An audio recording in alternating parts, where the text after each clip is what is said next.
Айырылысып басқа біреумен қосылсақ та, сол адамға деген ұқсастығын іздейміз. Бір жыл, тіпті 2 жылдан кейін жазса да, сәлем деген сөзінде жылулық сезіледі. Ондай адам менде де болған. Сол адамға деген сезімімді өлең жолдарымен жеткізсем деймін. Біраз болды. Сен есіме түспеп ең, ұмытамын деп, не бір тәсіл істегем. Неге екенін түсінбеймін сен жайлы. Соңғы кезде жиі түс көрем, жай түс емес. Ол бір жатқан драма. Мен айтпайын, ал сен оны сұрама. Менің түсім маған ғана әсерлі. Мейлі болсын, үзік құрама. Дегізсең де, сен далай кесіріңді. Жүрегімде сақтаймын есіміңді. Өмір деген осындай ғаламшарда. Болайықшы бәріне кешірімді. Сен бағалай алмадың сезімімді.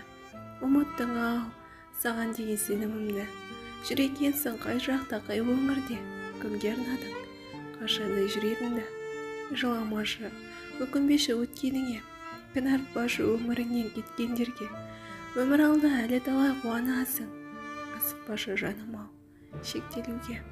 Мен саған ғашық едім сол бір кезде. Сыйлап едім жүрегімді бір өзіңе. Сен оны көрмедің, түсінбедің. Енді өтінем, оралмашы өміріме. Мен сені ұмытам деп жүрген кезде.